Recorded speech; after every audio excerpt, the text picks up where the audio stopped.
Come and fly away with me. Come and fly away with me. Come and fly away with me. Come and fly away with me. अब देखते हैं हम लोग। अच्छा, पहला question तो theory वाला क्वेश्चन है। थ्योरी वाला क्वेश्चन है क्वेश्चन नंबर, हाँ क्वेश्चन नंबर 2 है, प्रैक्टिकल क्वेश्चन। क्या लिखा हुआ है? कल्पेश कुमार एक रेसिडेंट इंडिविजुअल है। तो अपन शॉर्ट में थोड़ा क्वेश्चन देखते हैं, है ना, क्योंकि देखें क्वेश्चन में मेन इंपॉर्टेंट पॉइंट क्या है। ठीक, क्योंकि एक ही क्वेश्चन को बार बार बहुत टाइम लगाने का मतलब नहीं होगा। कल्पेश कुमार क्या है? रेसिडेंट है। ठीक, मुझे इसकी इनकम हुई 7.5 लाख रुपए। कहाँ से हुई है? आउटसाइड इंडिया से हुई है। 1 लाख कार्ड भी लिया गया वहाँ पे। ओके, उसके बाद इंडिया का उस कंट्री का TTAA भी नहीं है। ओके, उसकी इंडिया की इनकम कितनी है? 30 लाख है। Okay, company tax liability, compute tax liability of Kalpesh Kumar for the assessment year 22-23 assuming he has deposited 1,50,000 in public provident fund and paid medical insurance premium in respect of his father resident in India, age 65 years, 52,000. Assume that he does not opt for section 115BAC. ठीक है, यह है new taxation regime वाला। तो इस question में कुछ भी नहीं है, जो हम लोग इसके पहले क्वेश्चन देखे थे ना, उसी टाइप के क्वेश्चन है। ठीक है, तो देखो जी, आप तो मतलब मेन क्वेश्चन में बता दूँ, देखो जिसको सॉल्व करना हो मैं आपको पूरा सॉल्व कराता हूँ, नहीं तो आप चाहो तो आप आगे बढ़ा के दूसरा क्वेश्चन में देख सकते हो, है ना। तो फिलहाल मैं बता दूँ कि यहाँ पे हो क्या रहा है। यहाँ फॉरेन इनकम कितनी दी हुई? 7.5 लाख दी हुई है। इंडियन इनकम कितनी दी हुई? 30 लाख दी हुई है। Total net taxable total income कितना आ जाएगा? 37,50,000 आ जाएगा। उसमें से पब्लिक प्रोविडेंट फंड का कितना माइनस हो जाएगा? 1.5 लाख की तक की लिमिट है, TC में माइनस हो जाएगा 1.5 लाख। उसके बाद बात रही ATD में कितना माइनस होगा? हम लोग को मालूम है ATD में मैक्सिमम लिमिट कितनी है? 50,000 की है। लेकिन 50,000 की लिमिट किसके लिए है? जो कि रेसिडेंट है और सीनियर सिटीजन है। क्या यहाँ पे जिसके लिए मेडिकल इंश्योरेंस पेड किया जा रहा है वो रेसिडेंट और सीनियर सिटीजन है? बिल्कुल, उसके जो फादर है रेसिडेंट भी है और सीनियर सिटीजन भी है, तो 50,000 की छूट मिल जाएगी। तो कितना आ जाए हो गया? 7.5 lakh plus 30 lakh, 37,50,000 minus 1,50,000 minus 50,000। ठीक है, इतना करने के बाद हम लोग क्या करते हैं? इतना करने के बाद हम लोग क्या निकालते? ये निकल गया नेट टैक्सेबल टोटल इनकम। फिर निकालते हैं हम लोग टैक्स लायबिलिटी, फिर माइनस कर देते हैं रिलीफ। रिलीफ किससे माइनस करते हैं? जिस इनकम में 2 बार टैक्स लगा है उस इनकम पे। तो 7.5 लगा लाख में, एक तो बेचारा 1 लाख रुपए ऑलरेडी फॉरेन में दे के आ चुका है, और तुम इंडिया में भी टैक्स लगाओगे यानी टैक्स पेड करोगे ही, है ना। तो यहाँ पे भी 7.5 लाख की इनकम में कितने बार टैक्स लगा? 2 बार टैक्स लगा। तो 1 लाख में पहले पेड कर चुका है ना टैक्स, 1 लाख तो डायरेक्ट हो चुका है। तो 7.5 की इनकम में 2 बार टैक्स लगा, एक बार वहाँ लगा, एक बार यहाँ पर लगा। ठीक है, तो जिस इनकम में 2 बार टैक्स लगता है उसमें क्या मिलती है? रिलीफ मिलती है। तो 7.5 लाख में क्या मिलेगी? रिलीफ मिलेगी। अब बात रही कितने % से रिलीफ मिलेगी, तो इंडिया का रेट और फॉरेन का rate which ever is lower. तो फॉरेन का रेट कैसे निकल जाएगा? 1 लाख डिवाइड बाय 7.5 लाख निकल जाएगा फॉरेन का रेट। और इंडिया का रेट कैसे निकल जाएगा हमारा? कितनी टैक्स लायबिलिटी है divided by net taxable total income into 100। ठीक है, अब जिसको सॉल्व करना है सॉल्व कर सकते हो, नहीं तो अब आगे बढ़ा के देख सकते हो। तो मैं यहाँ पे एकदम शॉर्ट में ही सॉल्व करा रहा हूँ सॉल्यूशन, है ना, क्योंकि एक ही क्वेश्चन में टाइम वेस्ट करने का कोई भी मतलब नहीं होगा। फॉरेन कंपनी है, फॉरेन इनकम कितनी दी हुई है यहाँ पे? 7.5 लाख, मैं लिख दिया। इंडियन इनकम कितनी दी हुई है? 30 लाख, इसको भी मैं लिख देता हूँ यहाँ पे। तो नेट टैक्सेबल टोटल इनकम कितनी हो गई यहाँ पे? 37,50,000 हो गई। लेस कर देंगे हम लोग 6 A की रिडक्शन, यहाँ पे 80C का है और 80D का है। तो 1,50,000 आपको मालूम है, ये 50,000 भी हम लोग को समझ में आ गया। इसको कर दिए माइनस, तो 37,50,000 माइनस 1,50,000 माइनस कर दिए, उसमें से 50,000 और माइनस कर दिए, कितना आया? 35,50,000। ठीक है, इसमें से मैं निकाल लूँगा क्या? Tax liability. ठीक है, तो कैसे निकाल लूँगा? शुरू के 10 लाख में मेरे को मालूम है कि कितना टैक्स लगने वाला है, 1,12,500। तो उसको माइनस करके रख देता हूँ मैं। इसमें 30% के रेट से लगेगा इंटू 30%। ठीक है, प्लस 112,500 प्लस 4%। टैक्स लायबिलिटी कितनी आ गई? 912,600। ये टैक्स लायबिलिटी आ गई। ठीक है, अब हम लोग मालूम है टैक्स लायबिलिटी में से लेस क्या होता है? रिलीफ होती है अंडर सेक्शन 91 की।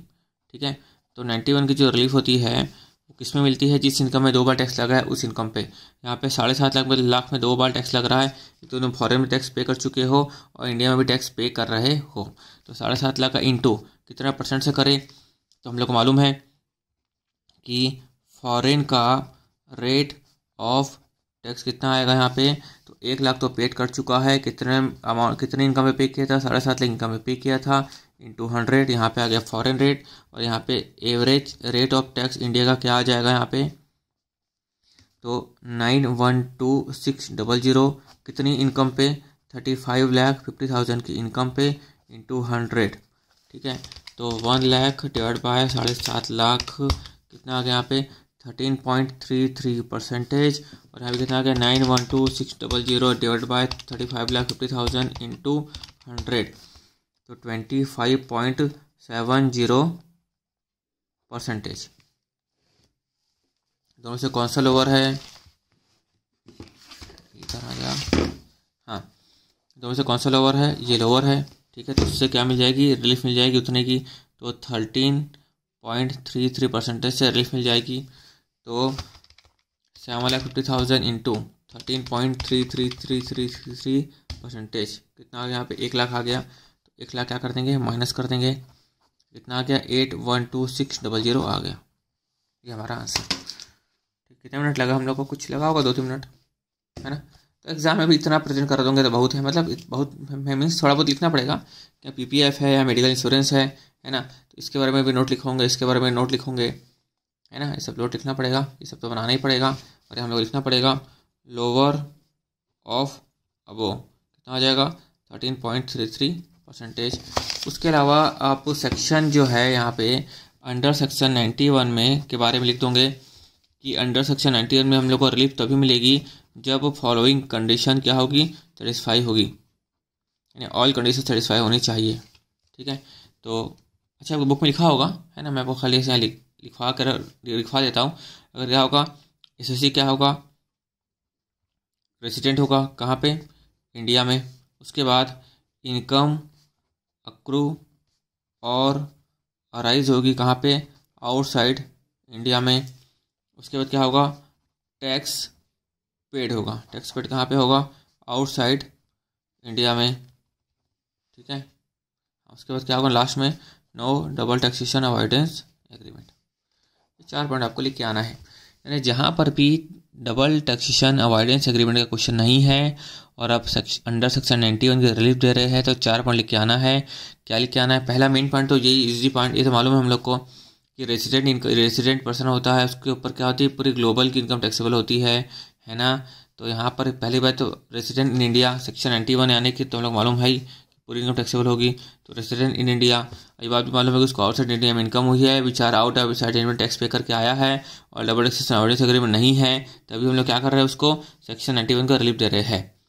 तो पहली बात, पर्सन रेसिडेंट इन इंडिया, उसका इनकम आउटसाइड इंडिया में होगी, income outside India, tax paid outside India, वही मतलब इनकम है ना, इनकम पे टैक्स 2 बार टैक्स पे कर रहा है, क्यों, क्योंकि no double taxation avoidance agreement. 3 point तो याद हो गए। और रेसिडेंट को पूरी ग्लोबल की इनकम क्या होती है, टैक्सेबल होती है। तो 4 पॉइंट हो गए। तो आपको हर एक क्वेश्चन में 4 पॉइंट लिख कर आने हैं, जब ये क्वेश्चन आएगा तब। ओके, आसान है, थोड़ा फास्ट हो गया होगा क्योंकि ज़रूरत भी थी, क्योंकि एक ही तरह के क्वेश्चन को कितने बार बार टाइम लगाने का कोई मतलब नहीं है। अच्छा देखो आंसर चेक कर लेते हैं ना, 30% यहाँ पे कितना है, यहाँ पे 1 लाख आंसर आया, हाँ ठीक है 8,12,600। और यहाँ पे आया था परसेंटेज 13.33% है ना। यहाँ पे आया था 25 पॉइंट अपने लिखे 70 और लिखा है 71, ठीक है, कोई दिक्कत नहीं है, ठीक। चलो अब देखते हैं नेक्स्ट कौन सा क्वेश्चन है। हाँ देखो ये जो बताया ना मैं, ये 91 के लिए फॉलोइंग कंडीशन सेटिस्फाई होनी चाहिए, ये 5 लिखा हुआ है, आपको 4 लिखना है क्योंकि एक में जो पॉइंट ऑफ बी में क्या लिखा हुआ है, द इनकम एक्रू और arise to him outside India, है ना। यहाँ पे क्या लिखा हुआ है, such income is not deemed to accrue और अराइज इन इंडिया। तो यहाँ पे 4 पॉइंट लिखोगे तो चल जाएगा, रेसिडेंट है, दूसरा इनकम हुई आउटसाइड इंडिया में, उसके बाद टैक्स को पेड कर दिया आउटसाइड इंडिया में, और डबल टैक्सेशन अवॉइडेंस का एग्रीमेंट नहीं है, ठीक। उसका लिखा हुआ है क्वेश्चन नंबर 3। हाँ क्वेश्चन नंबर 3 देखते हैं।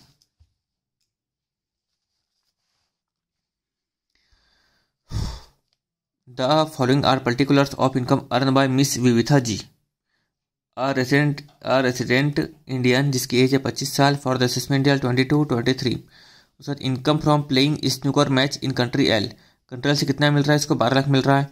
Tax paid in country L, country में कितना टैक्स पे कर रही है, 1,80,000 टैक्स पे कर रही है ना। तो इनकम आउटसाइड इंडिया हुई 12 लाख, आउटसाइड इंडिया में कितना टैक्स पे कर रही है, 1,80,000 टैक्स पेड कर रही है।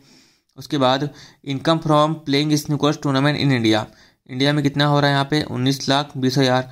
लाइफ इंश्योरेंस प्रीमियम पेड कितना लिखा है, 1,10,000।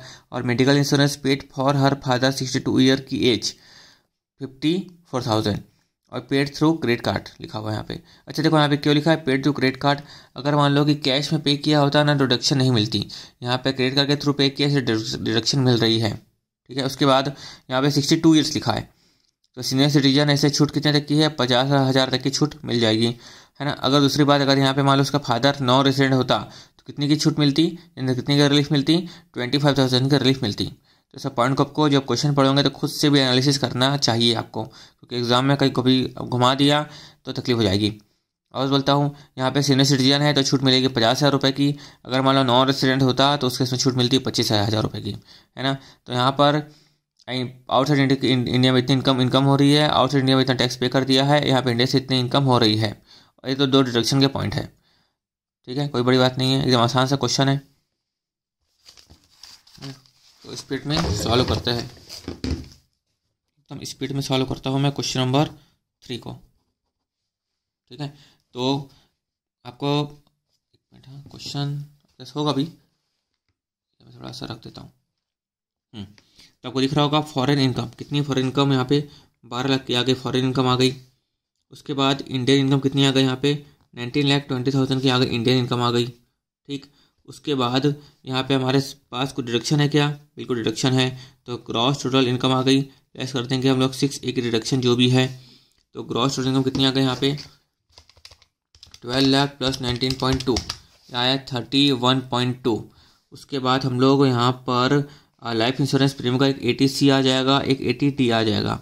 ठीक है, ATC का कितना आ जाएगा यहाँ पे, ATC का कितना आ जाएगा यहाँ पे 1,50,000 तक की मैक्सिमम छूट है, तो 1.10 माइनस हो जाएगा, यहाँ पे 0.50 माइनस हो जाएगा। हड़बड़ी में इसमें गलती मत कर देना।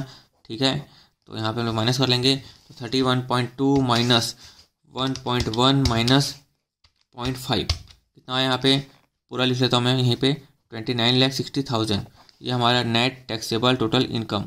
ठीक है, उसके बाद हम लोग क्या कर देंगे, यहाँ पे हम लोग मालूम है कि यहाँ पे क्या निकालते हैं हम लोग, टैक्स लायबिलिटी निकालते हैं, तो इसमें टैक्स लायबिलिटी निकाल देंगे हम लोग। तो मिस यूथिया की एज कितनी थी यहाँ पे 25 साल थी, तो मैं आपको क्या बताया था कि शुरू के 10 लाख में कितना इनकम, शुरू के 10 लाख में कितना टैक्स लगेगा 1,12,500 प्लस बाद की इनकम में कितना टैक्स लगेगा, तो 29,60,000। तो शुरू का 10 लाख माइनस कर देंगे, उसका टैक्स हम लोग निकाल चुके हैं कितना, इतना। बाद की इनकम में कितना लगेगा 30% लगेगा, तो इंटू 30% कितना आया 5,88,000, तो 5,88,000 में यहाँ पे लिख दिया।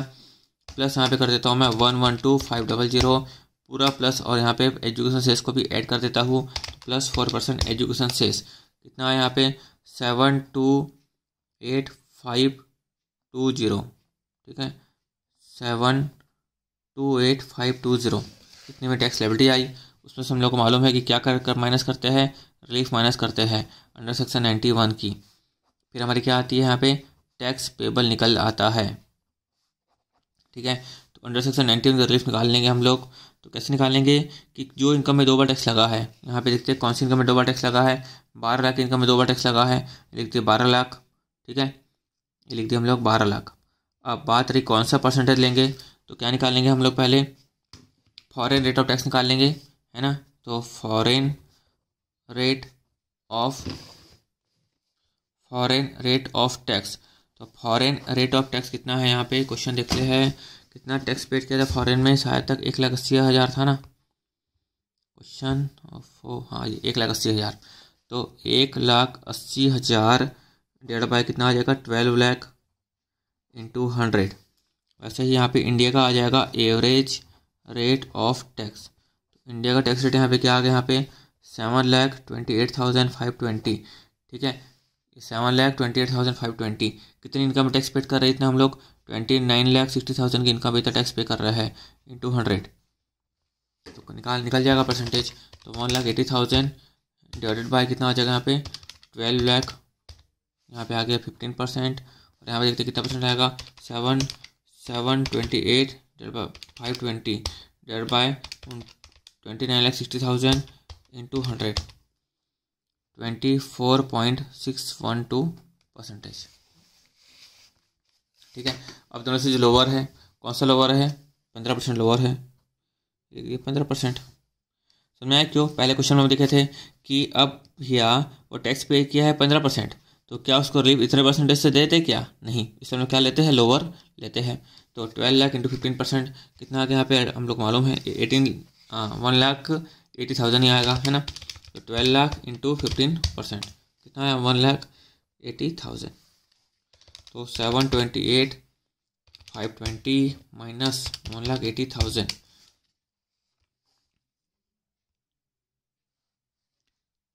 548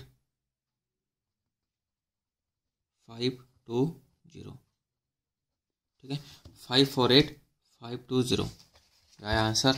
एक मिनट, हाँ एक मिनट, आंसर कहाँ है, क्वेश्चन नंबर 3। हाँ एक मिनट आंसर चेक कर लेते हैं ना। 548 हाँ क्या है आंसर, 548 520। और परसेंटेज क्या क्या थे, 15%। दूसरा क्या था 24.61, हाँ वो 61 लिखा है, हम लोग 612 लिखे हैं। ठीक है, कोई दिक्कत नहीं है, क्लियर हुआ। और वो 4 पॉइंट थे अंडर सेक्शन 91 वाले, वो 4 पॉइंट लिख के आना है हम लोग को। एक तो रेसिडेंट होना चाहिए, ठीक है। दूसरा इनकम एक्रू, और यहाँ पे पहला रेसिडेंट पॉइंट था। दूसरा इनकम एक्रू और राइस आउटसाइड इंडिया। फिर टैक्स पेड होना चाहिए आउटसाइड इंडिया में, तभी हम लोग को रिलीफ मिलेगी। चौथा क्या होगा, no double taxation avoidance agreement. तो 4 पॉइंट, वापस बोलता हूँ 4 पॉइंट कौन कौन से आपको एग्जाम लिख के आना ही है। क्या, पहली बात इंडिया का रेसिडेंट होना चाहिए, पहली बात तो ये। दूसरी बात इनकम कहाँ पे होनी चाहिए, आउटसाइड इंडिया में इनकम होनी चाहिए। ठीक है, टैक्स पेड किया होना चाहिए, कहाँ पे टैक्स पेड किया होना चाहिए, आउटसाइड इंडिया में पे किया होना चाहिए। और no double taxation avoidance agreement. तब आपको चारों सेटिस्फाई होगी तो सेक्शन 91 की क्या मिलेगी, रिलीफ मिलेगी। क्लियर। अगर मैं तेज बोल रहा हूँ तो स्पीड को स्लो कर लेना है ना, यूट्यूब में सब ऑप्शन है। उसके क्वेश्चन फॉर्म में क्या लिखा हुआ है, द कॉन्सेप्ट ऑफ, अच्छा थ्योरी क्वेश्चन है, थ्योरी क्वेश्चन है पांचों भी। थ्योरी क्वेश्चन आसान है ना, कोई तकलीफ वाली बात नहीं है, आसान है, पढ़ोगे समझ में आ जाएगा आपको। खैर आप तो इतने बार पढ़ भी चुके होंगे, अब तो मैंने यहाँ आए हो प्रैक्टिकल क्वेश्चन के लिए। अब क्वेश्चन नंबर 8 देखते हैं हम लोग। मैं बोल रहा था ना कि एक मिनट में सॉल्व कराऊंगा। ये वही क्वेश्चन है जो आपको बताने वाला था कि टाइम ज़्यादा लगता है, 6 to 8 मार्क का क्वेश्चन आता है और बेफालतू का टाइम लग जाता है। ठीक है,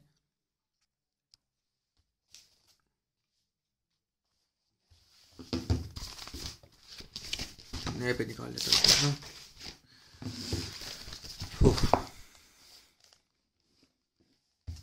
इसको फ्रेश पेज से करते हैं। अब देखो ऐसे क्वेश्चन को प्रोसीड कैसे करना है। आपको पहली बात 1 मिनट में ऐसे बड़े बड़े क्वेश्चन को ग्रिप में कैसे लेके आना है। हालांकि यहाँ छोटा दिख रहा है लेकिन बहुत सारे इसमें पॉइंट है ना। एग्जाम में बहुत क्वेश्चन लंबा, आपको मालूम है एग्जाम में कि बड़े बड़े अक्षर होते हैं तो जो क्वेश्चन ही आधे पेज का हो जाता है, आधे पेज का, 1 पेज के आसपास। तो देखो कैसे करना है यहाँ पे। तो पहले क्या करना है, आप ऐसे बड़ा क्वेश्चन आएगा, क्वेश्चन पढ़ना बाद में पढ़ने की जरूरत नहीं है। पेन उठाएं और साइड में लिख दिए अपन नंबर। देखो कैसे नंबर लिख दिए, मैं बताता हूँ कि 1 मिनट में कैसे सॉल्व होगा क्वेश्चन।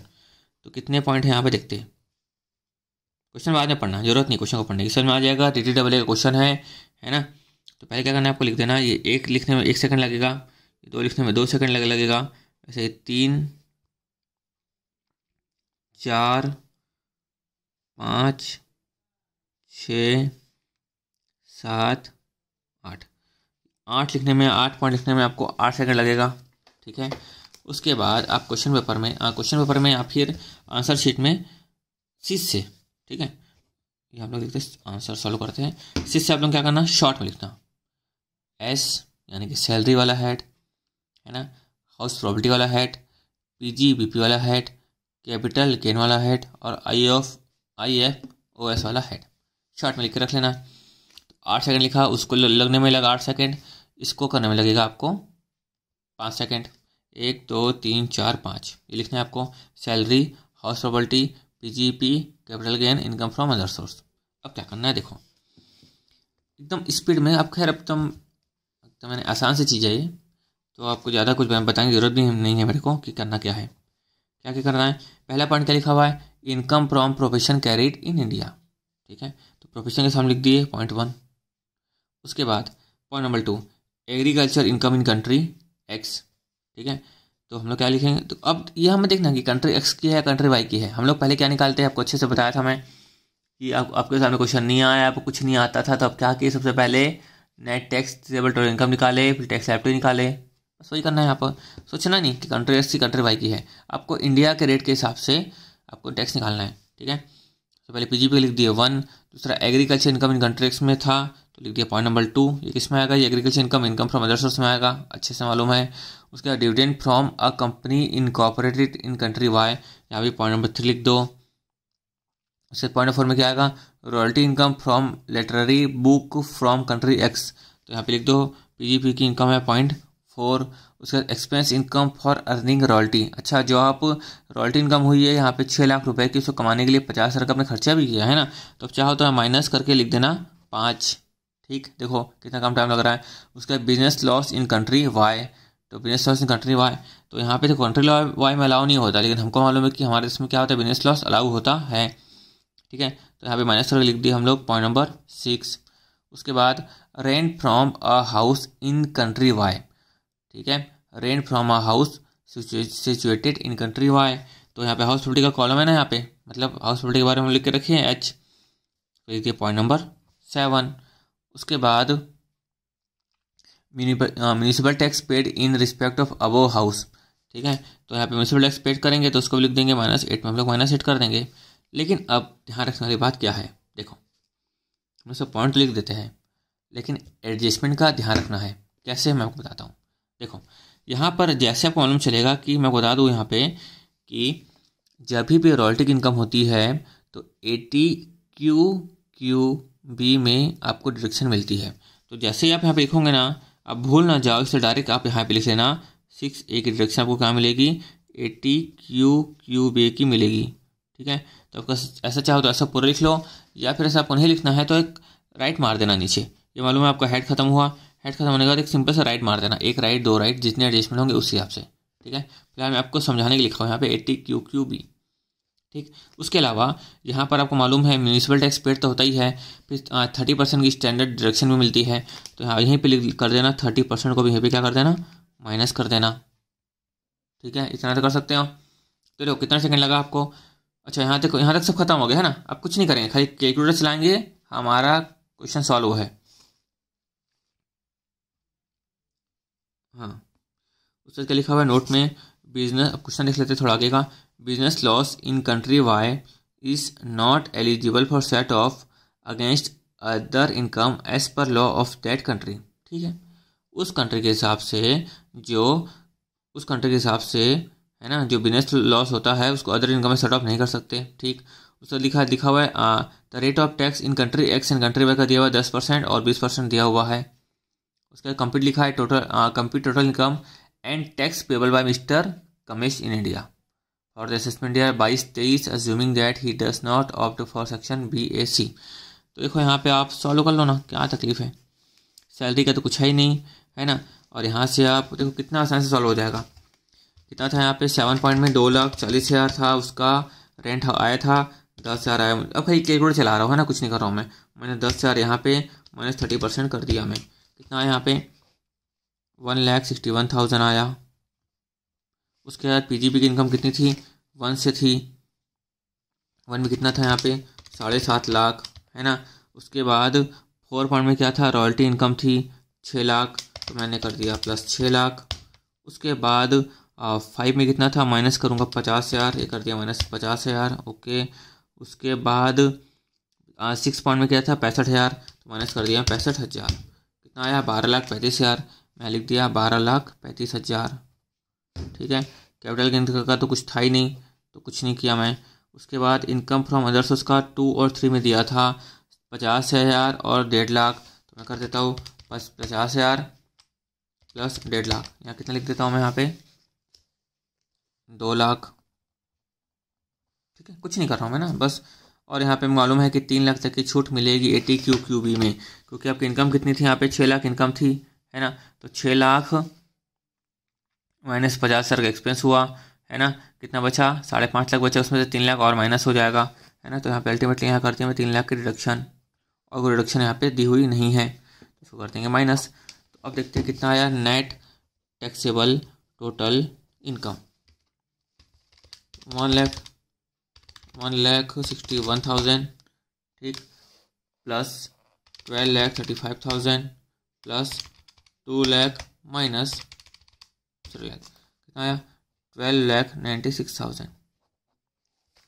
अब फिर वही है, निकाल लेंगे हम लोग टैक्स लायबिलिटी, है ना। हम लोग अच्छे से आता निकालना। तो माइनस क्या करेंगे, 10 लाख को माइनस कर देंगे पहले तो, 2,96,000 कितना आएगा 30%।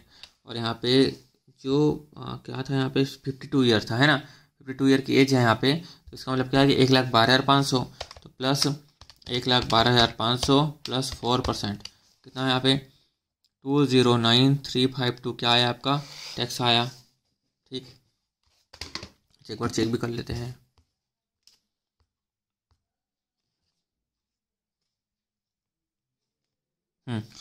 टू यहाँ पे, हाँ 209,352, देखो वही आया हमारा, एकदम आसान। आप इतना लंबा लेंदी करते प्रोसेस तो कितना आसानी से आ गया, ठीक। अब क्या बचा, रिलीफ बचा, रिलीफ देंगे हम लोग अंडर सेक्शन 91 में। तो अब यहाँ पे बात आती है कि कौन सी इनकम रिलीफ देंगे, उस इनकम रिलीफ देंगे जिस इनकम में 2 बार टैक्स लगा, ठीक है। अब चलते हैं हम लोग देखने के लिए, अब आराम से, तो देखो सब कुछ हो चुका है, खाली आराम से बस, अरे क्या हो रहा है, हाँ अब आराम से हम लोग क्या करते हैं, क्वेश्चन को सॉल्व करते चलते हैं। तो हम लोग क्या करेंगे, पहले यहाँ पे रिलीफ निकालेंगे, है ना।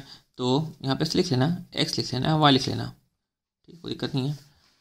ये ऐसा x और ऐसा y, और यहाँ पे रिलीफ मिल जाएगी, और यहाँ पे आ जाएगा आपका नेट टैक्स पेबल। अब एकदम आसान हो गया, है ना। अब क्या करना है हम लोग को कि कंट्री एक्स की कौन सी इनकम में 2 बार टैक्स लगा, है ना, और कंट्री वाई की कौन सी इनकम में 2 बार टैक्स लगा।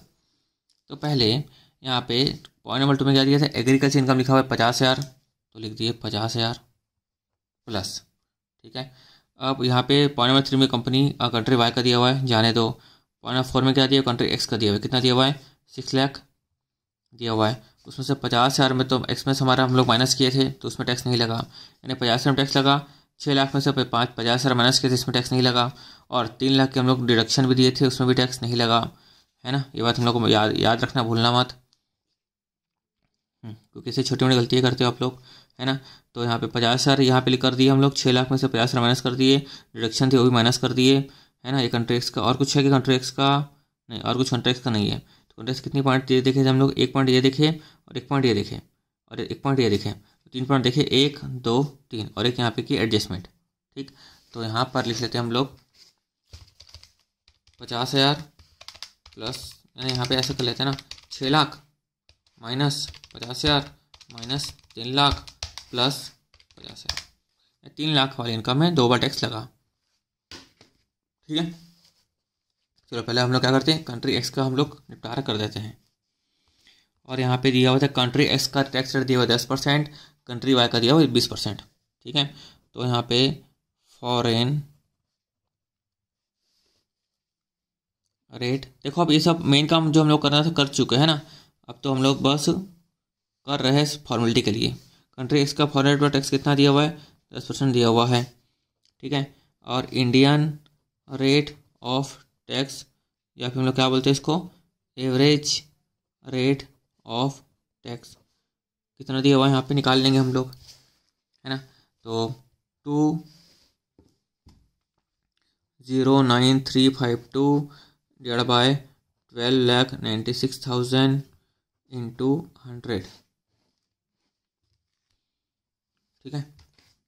तो 209,352 डिवाइडेड बाय 12,96,000 इंटू 100, कितना है यहाँ पे 16.153%, तो हम लोग को मालूम है इन दोनों में से जो भी लोअर होगा, इसमें जो भी लोअर होगा कि कौन सा लोअर है, 10% लोअर है, तो 3 लाख का 10%। ठीक है, तो 30,000 ये माइनस हो जाएगा। अब वाई का भी देखते हैं, कंट्री वाई है ना। तो हम लोग कौन सी इनकम में 2 बार टैक्स पेड किए हैं वो देखते हैं हम लोग, है ना। तो यहाँ पर कंट्री वाई का पॉइंट नंबर 3 में कितना लिखा हुआ था, पॉइंट नंबर 3 में 1,50,000 लिखा हुआ था, प्लस और क्या लिखा हुआ था, business loss in country Y. देखो अब कंट्री वाई में तो यहाँ पे बोल रहा है कि बिजनेस लॉस अलाउ नहीं है। हमको क्या करना है, हम लोगों को क्या करना है यहाँ पे, कि हम लोग को यहाँ पे क्या करना है, अपने देश की बात चल रही है यहाँ पे, ठीक है, कहाँ की बात चल रही है, अपने कंट्री की बात चल रही है। तो हम लोग क्या करना है कि कौन सी इनकम में 2 बार टैक्स लगा, तो 65,000 तो भाई माइनस, वहाँ डबल टैक्स तो लगा ही नहीं लोग 65,000 रुपये में, क्योंकि हम लोग ऊपर में तो क्या करते थे, माइनस कर दिए थे। तो यहाँ पे भी क्या कर देंगे, माइनस कर देंगे। कितना माइनस कर देंगे, 65,000 माइनस कर देंगे। समझ में आया क्यों, क्योंकि ऊपर में तो हम लोग 65,000 टैक्स लगाए नहीं, उसको क्या कर दिए, उसकी हम लोग क्या कर दिए, यहाँ पे बिजनेस लॉस जो उस कंट्री में हुआ था यहाँ पे उसके क्या डिडक्शन प्रोवाइड कर दिए, है ना, सेटअप प्रोवाइड कर दिए। तो इस केस में हम लोग यहाँ पर भी क्या कर देंगे, सेटअप प्रोवाइड कर देंगे। अल्टीमेटली वो देखते हैं कि कौन सी इनकम में 2 बार टैक्स लगा, काम खत्म। उसके बाद rent from a house situated in country Y कितना लिखा था, 2,40,000 लिखा था। 10 लाख हम लोग क्या किए थे, माइनस किए थे हम लोग, है ना। तो 2,40,000 हुआ था, उसमें से 10,000 माइनस किए थे, है ना, माइनस 30%, यानी हमको अल्टीमेटली 1,61,000 में 2 बार टैक्स लगा था। एक बार वहाँ लगा और एक बार यहाँ पर लगा। ठीक है, तो प्लस कितना आ जाएगा, 1,61,000। ठीक है, तो देखते हैं हम लोग, तो 1,50,000 माइनस 65,000 प्लस 1,61,000 कितना आया, 2,46,000 में हम लोग 2 बार टैक्स लगा। ये बात क्लियर हो गई। ठीक है, 1,50,000 की एक इनकम थी, ठीक है, डिविडेंड इनकम थी। उसके बाद 65,000 की क्या हुआ, यहाँ पे हम लोग को सेटअप प्रोवाइड हुआ। उसके बाद 1,61,000 की क्या आ गया, हमारा हाउस प्रॉपर्टी इनकम आ गई। 2,46,000 की इनकम में 2 बार टैक्स लगा। तो यहाँ पे दिया हुआ है फॉरेन रेट ऑफ टैक्स और यहाँ पे है एवरेज रेट ऑफ टैक्स। ठीक है, तो फॉरेन रेट ऑफ टैक्स जो है, हाँ कितना यहाँ पे 20% है, और इंडिया का रेट ऑफ टैक्स कितना दिया यहाँ पे 16.153% जो ऊपर निकाले थे वही। दोनों में से जो भी लोअर होगा, कौन सा लोअर है, ये लोअर है ना। तो कितने में 2,46,000 इंटू ये परसेंटेज जो है 16.153। तो 2,46,000 इंटू 16.153% जो भी आता है, तो 2,46,000 इंटू 16.153% कितना यहाँ पे 39,736। तो 209,352 माइनस 30,000 माइनस 39,736, ये 139,616। देख लेते एक बार आंसर।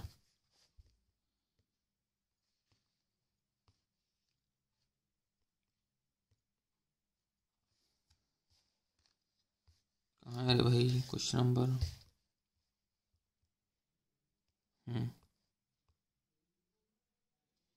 टोटल रिबेट, अरे ठीक है भाई, टोटल रिबेट हमको क्या चाहिए, ये चाहिए ना।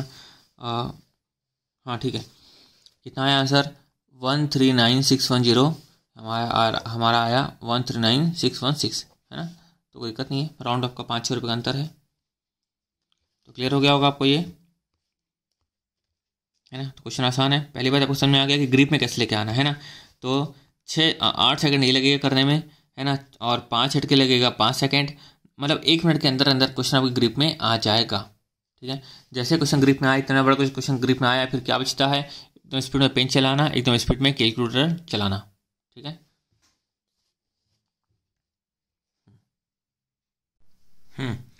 अब देखते क्वेश्चन नंबर 2। क्वेश्चन 1 जो है आपका थ्योरी में, थ्योरेटिकल टाइप का क्वेश्चन था। ठीक है, तो क्वेश्चन का लिखा हुआ है, नंदिता का एक इंडिविजुअल रेसिडेंट है, retired employ of the Prasar Bharati, जिसकी एज है 60 ईयर्स। पहले बताओ हमारे मालूम चलेगा कि क्या है, सीनियर सिटीजन है, इसका ध्यान रखना है आप लोग को। एग्जाम में हड़बड़ी में हम लोग को 50 साल, यानी कि हम लोग को एग्जाम में आदत हो जाती है 2,50,000 तक की लिमिट की, तो ध्यान रखना है आपको। इस well known dramatist deriving income of 1,10,000 from theatrical works played abroad. अच्छा, अब्रॉड से इनकम हुई 1,10,000 रुपये की। Tax of ₹11,000 was deducted in the country where the plays were performed. ठीक, मतलब 1,10,000 की इनकम हुई और 11,000 काट लिया गया। ठीक, तो अपन यहाँ पे नोट करते हुए चलते हैं। क्या क्वेश्चन दिया हुआ था? एज है 60 ईयर। ओके, फॉरेन इनकम कितनी है यहाँ पे? 1,10,000, 11,000 डिडक्ट कर लिया गया। वही क्या दिया हुआ है? ग्रॉस दिया हुआ है। ठीक है, अगर क्वेश्चन में स्पेसिफिक दिया रहेगा ना कि जो भी इनकम है फॉरेन इनकम डिडक्ट होने के बाद अगर आपको दिया रहेगा तो स्पेसिफिक आपको बता दिया जाएगा। ठीक है, तो यहाँ पे क्या बताया जा रहा है कि ड्रामा से इनकम कितनी हुई? 1,10,000 हुई। ठीक है, और क्या लिखा है? टैक्स 11 रुपये का काट लिया गया। उसके बाद क्या लिखा हुआ है? India does not have any double taxation avoidance agreement नहीं है। ठीक है, उसके बाद which that country her income in India amounted to ₹6,10,000 in view of tax planning. She deposited 1,50,000 in public provident fund and paid contribution to approved pension fund of LIC ₹32,000. She also contributed ₹28,000 to central government health scheme. देखो, पहली बार जो 1,50,000 provident fund वाला दिया हुआ है और जो दिया हुआ है कंट्रीब्यूशन किया गया पेंशन फंड में, ये हम लोग को मालूम है कि दोनों कस का है, सेक्शन 80C का है। ठीक है, ये हम लोग को अच्छे से मालूम है। उसके बाद जो लिखा हुआ है ना, C also contributed ₹28,000 to central government health scheme. Light आ गई है, बट हाँ, सेंट्रल गवर्नमेंट हेल्थ स्कीम में कितना दिया? 28,000 दिया हुआ है during the previous year and give payment to medical insurance premium of ₹26,000 to insure the health of her mother, a non resident जिसकी एज है 84 years, who is not dependent on हर।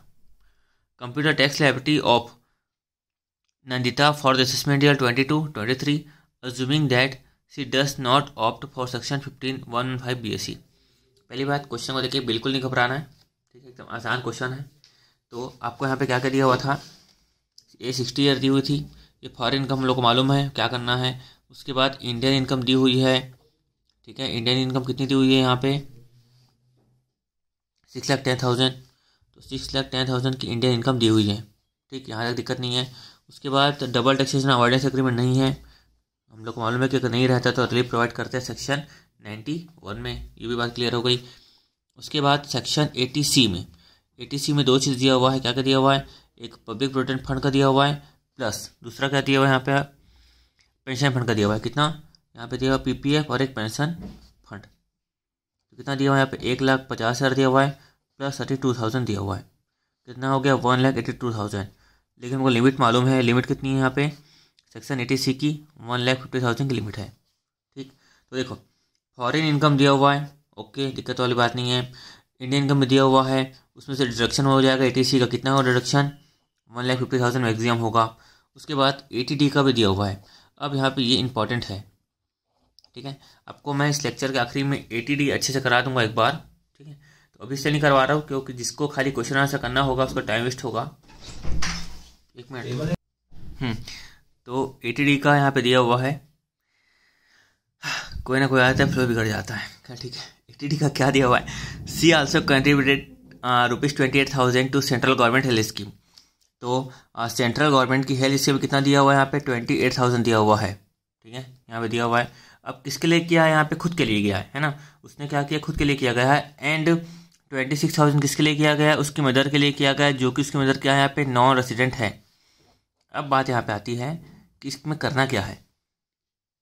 यहाँ पर करना क्या है? तो देखो, यहाँ पर जो मैडम है 60 एज की ईयर है ना। तो 80D में हम लोग को दो बात हमेशा मालूम रहती है, 25,000, 50,000। ठीक है, फिलहाल जितना समझा रहा उतना ध्यान रखो। ठीक है, पूरा 80D बाद में समझा दूंगा। तो हम लोग मालूम रहता है कि 25,000 किसको मिलेगा? जो सीनियर सिटीजन नहीं है। 50,000 किसको मिलेगा? जो सीनियर सिटीजन है उसको 50,000 मिलेगा। तो यहाँ पर जो सेंट्रल गवर्नमेंट हेल्थ स्कीम में 28,000 किसके लिए कर रही है? खुद के लिए कर रही है। तो खुद के लिए कर रही है मतलब ये क्या है? खुद सीनियर सिटीजन है, तो इसको 50,000 तक की छूट मिलेगी। यानी कि 28,000 क्या हो जाएगा यहाँ पे? अलाउ हो जाएगा, कोई प्रॉब्लम नहीं है। अब बात आती है नॉन रेसिडेंट की। तो देखो, उसकी माँ क्या है? नॉन रेसिडेंट है। उसकी जो मदर है क्या है, नॉन रेसिडेंट है। तो इस चक्कर में उसको कितना मिलेगा यहाँ पे लिमिट, 25,000 की लिमिट रहेगी। अगर रेसिडेंट होती तो कितनी छूट मिलती, 50,000 की छूट मिलती, या कितनी मिलेगी, 25,000 की छूट मिलेगी। तो देखो अब क्वेश्चन कितना आसान हो गया है ना। अब देखो मैं आपको बताता हूँ क्वेश्चन, और आप पेपर रिवाइज करते आना। एज 60 ईयर थी, ठीक। फॉरेन इनकम दी हुई है, इंडियन इनकम भी दी हुई है ना। दोनों टोटल कर देंगे, उसके बाद माइनस कर देंगे कितना, 1,50,000। तो माइनस कितना कर देंगे यहाँ पे, 28,000 पूरा का पूरा। क्यों माइनस करें 28,000, क्योंकि यहाँ पे ये क्या है, सीनियर सिटीजन है, जैसे 28,000 है ना। अगर सीनियर सिटीजन नहीं होती तो यहाँ पे 25,000 हो जाता। यहाँ पे कितना आएगा, उसकी मदर को 26,000, भले ही वो सीनियर सिटीजन है, लेकिन क्या है, नॉन रेसिडेंट है, इसलिए कितना होगा, 25,000 होगा। तो इसलिए यहाँ पे 1,10,000 प्लस 6,10,000, उसके बाद माइनस कितना करेंगे हम लोग यहाँ पे, 1,50,000 माइनस 25,000 माइनस 25,000, ये हमारा निकल जाएगा नेट टैक्सेबल टोटल इनकम। उसके बाद हम लोग निकाल देंगे टैक्स लायबिलिटी, फिर रिलीफ निकाला तो हम लोग को आता ही है ना। तो देखते हैं कैसे होगा सॉल्व। तो क्वेश्चन आपके पास होगा, तो मैं डायरेक्ट यही जो क्वेश्चन है इसके बेस पर मैं सॉल्व करता हूँ। तो सॉल्यूशन डायरेक्ट मैं निकालता हूँ, computation of net taxable total. अच्छा पहले फॉर्मेट जो हमारा है, ताकि आप लोग मालूम चल जाए कि एकदम आसान काम करना है। तो क्या निकालते थे, पहले हम लोग टैक्स लायबिलिटी निकालते हैं, लेस क्या करते हैं, रिलीफ करते हैं अंडर सेक्शन 91 है ना। अंडर सेक्शन 91 कब करते हैं, जब दोनों कंट्री का डबल टैक्सेशन अवॉइडेंस एग्रीमेंट ना हो, तब रिलीफ मिलती है अंडर सेक्शन 91 में। इसको हम बोलते हैं यूनिलैटरल रिलीफ, यानी कि कोई भी एक कंट्री, यानी कि इंडियन गवर्नमेंट क्या करेगी, यहाँ पर इसको रिलीफ प्रोवाइड करेगी, क्योंकि ये क्या कर रहा है, दो जगह टैक्स बटा रही है, फॉरेन कंट्री में भी, इंडियन कंट्री में भी, इसलिए सेक्शन 91 में क्या होगा, इसको रिलीफ मिल जाएगी, ठीक है। तो यहाँ इस केस में क्या होगा कि जो मिस नंदिता है उसको इंडियन गवर्नमेंट क्या देगी, अंडर सेक्शन 91 में रिलीफ प्रोवाइड करेगी, ठीक है। तो ये निकालना हम लोग को आता है, ठीक है, ये निकालना हम लोग को अच्छे से आता है, वो निकाल रहे हैं। Computation of net taxable total income निकाल लेंगे, फिर टैक्स लायबिलिटी निकाल लेंगे। तो फॉरेन इनकम कितनी आई यहाँ पे, 1,10,000। इंडियन इनकम कितनी है यहाँ पे, 6,10,000, ठीक। टोटल कितना आ गया यहाँ पे, 7,20,000। फिर लेस कर देंगे हम लोग, लेस क्या कर देंगे हम लोग, ये जो आई क्रॉस टैक्सेबल टोटल इनकम आई, लेस करेंगे, किस में लेस करेंगे हम लोग, 6A की जो डिडक्शन होती है उसको क्या करेंगे, लेस करेंगे। तो इसमें पहले 80C का डिडक्शन होगी, कितनी होगी यहाँ पे, मैक्सिमम कितनी देखे थे हम लोग, 1,50,000। देखो मैं प्रेजेंटेशन में ध्यान नहीं दे रहा हूँ, अच्छा चलो यहाँ पे बता देता हूँ आप लोगों को। तो कैसे होगा, अच्छा बुक में तो दिया ही हुआ है ना, बुक में तो दिया ही हुआ है, ठीक है। तो टाइप में लिख देते हैं यहाँ पे 1,50,000, बुक में तो आपका आंसर है ही ना। उसके बाद और 80D में कितनी डिडक्शन मिलेगी यहाँ पे, 28 प्लस 25, ठीक है। आपको प्रॉपर नोट वगैरह लिख के आना है ना। अब सब कुछ तो दिया हुआ है बुक में, तो आपका टाइम वेस्ट करने का कोई मतलब ही नहीं है। 28,000 प्लस 25,000 कितना हुआ, 53,000। तो 53,000 भी यहाँ से क्या हो जाएगा, माइनस हो जाएगा। तो 7,20,000 माइनस 1,50,000 माइनस 53,000 कितना आया, 5,17,000, या नेट टैक्सेबल टोटल इनकम। इसमें निकाल देंगे हम लोग टैक्स लायबिलिटी,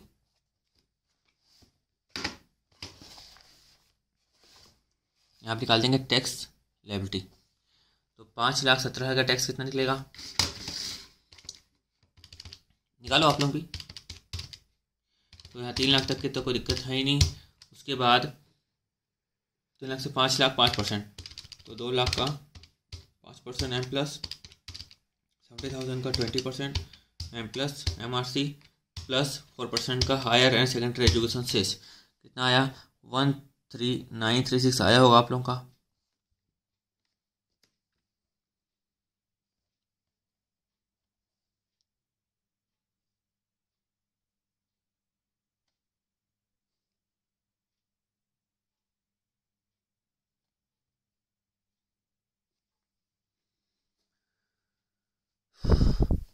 ठीक है, उसके बाद एक मिनट, हाँ तो टैक्स लायबिलिटी कितनी आ गई यहाँ पे, 13,936, ये आ गया टैक्स लायबिलिटी।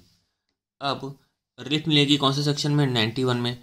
तो रिलीफ जो मिलेगी, जो इनकम में 2 बार टैक्स दिया होगा उसमें रिलीफ मिलेगी, ठीक है। अब यहाँ पे फॉरेन इनकम हुई थी कितनी, 1,10,000। तो फॉरेन में तो 10 लाख रुपये टैक्स दे के आ चुका है। अब इंडिया में भी उसी 10 लाख में वापस एक बार टैक्स दिया, जो भी हम लोग निकाले है ना। तो इंडिया में भी 1,10,000 वापस ऐड हुआ, इस वापस हम लोग टैक्स निकाले यहाँ पे। तो 1,10,000 में कितने बार टैक्स दे दिया बेचारा, 2 बार टैक्स दे चुका है ना। तो यहाँ पे रिलीफ किस में मिलेगी, 1,10,000 में रिलीफ मिलेगी। अब आता है कितने परसेंट से रिलीफ मिलेगी, तो हम लोग मालूम है ना। तो फॉरेन कंट्री का रेट क्या होगा यहाँ पे, फॉरेन कंट्री का रेट क्या होगा यहाँ पे, 11,000 टैक्स दे क्या आया कितनी इनकम पे, 1,10,000 में इंटू 100। तो 11,000 डिवाइड बाई 1,10,000 इंटू 100 कितना आया, 10%। और इंडिया का एवरेज रेट ऑफ टैक्स क्या निकलेगा, 13,936 डिवाइडेड बाय कितनी इनकम टैक्स लगा हुआ था यहाँ पे, 5,17,000, ये 5,17,000। तो डिवाइड बाय क्या आ जाएगा, 5,17,000। समझ में आया ना कैसा हुआ ये, समझ में आया ना ये कि हम लोग को क्या कितना टैक्स लगा, 5,17,000 में इतना टैक्स लगा, ठीक है। हमारी नेट टैक्स टोटल इनकम कितनी थी, इतनी थी, इसमें इतना टैक्स लगा। तो एवरेज रेट ऑफ टैक्स निकल जाएगा, है ना, tax divide by net taxable total income, ठीक है ये। तो इंटू 100 यहाँ पे कितना आ जाएगा, 13,936 डिवाइड बाय 5,17,000 इंटू 100 कितना आया, 2.69%। हम लोग मालूम है दोनों में से जो भी लोअर होगा वो, तो लोअर कौन सा है यहाँ पे, 2.69%। तो उसमें रिलीफ मिल जाएगी, 2.69% की क्या मिल जाएगी, रिलीफ मिल जाएगी। तो 1,10,000 इंटू 2.69% कितना आया, 2,959। तो 2,959 की रिलीफ मिल जाएगी। उसमें से हम डायरेक्ट माइनस कर देता हूँ मैं यहाँ पे, 13,936 माइनस 2,959 कितना आया, 1,0977। ये आपका आंसर आ गया। चेक कर लेते हैं एक बार।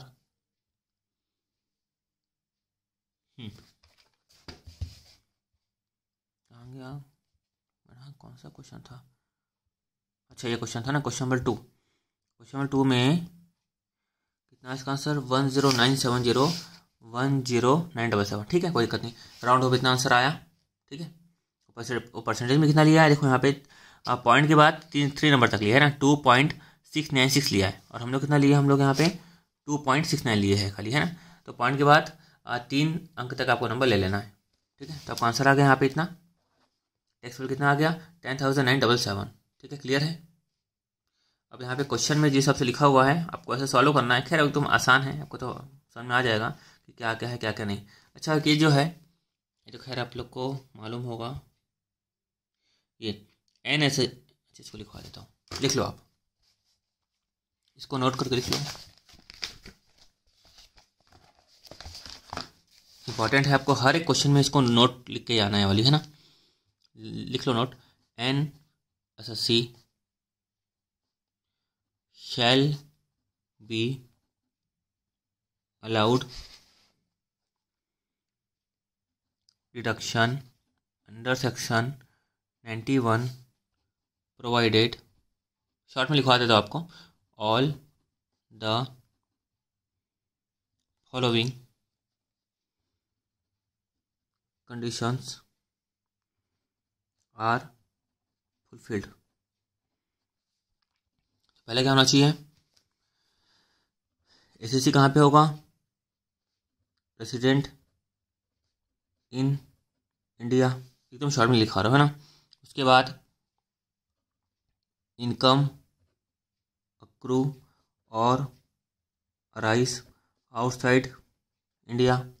उसके बाद टैक्स पेड आउटसाइड इंडिया, और लिख लेना no double taxation avoidance agreement. खत्म,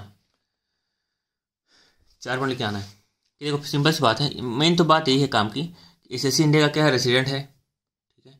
उसके बाद ये 3 बात हम लोग को मालूम है, इनकम एक्रू और राइस आउटसाइड इंडिया में हो रही है, वहाँ पे टैक्स पेड किया जा रहा है, ये बात हम लोग को मालूम है। और यहाँ पे क्या है, no double taxation avoidance agreement है, तभी तो हम लोग यहाँ पे सेक्शन 91 की क्या दे रहे हैं, बेनिफिट दे रहे हैं, और अदरवाइज तो सेक्शन 90 का बेनिफिट देते। तो 4 पॉइंट एकदम सिंपल से है। पहले बात, एसी रेसिडेंट इन इंडिया होना चाहिए, ठीक है, इनकम एक्रू और arise outside India, tax paid outside India, और no double taxation avoidance agreement. तो 4 पॉइंट आपको हर एक क्वेश्चन में जहाँ पर भी सेक्शन 91 का क्वेश्चन आएगा वहाँ पे लिख के आना है। और आपकी जो नोट्स है इसमें भी कहाँ लिखे थे, एक मिनट, हाँ ये, the assessee is a resident in India during the previous year, the income accrue or arise to him outside India during that previous year। हाँ, उसका such income is not deemed to accrue or arise in India। ठीक है, मतलब वही मतलब हो गया ना पॉइंट नंबर में जो लिखा हुआ है उसका उल्टा लिखा हुआ है इसी में, the income accrue or arise to him outside India, उसी में लिखा हुआ है कि does not deemed to accrue arise in India। ठीक है, उसके बाद डी और ई का पॉइंट है ना, डी में क्या लिखा हुआ है, टैक्स पेड आउटसाइड इंडिया, ई में क्या लिखा है, नो DDA। ठीक है, शॉर्ट में आप लोगों को ऐसा याद रख लेना है। अब देखते हैं नेक्स्ट क्वेश्चन।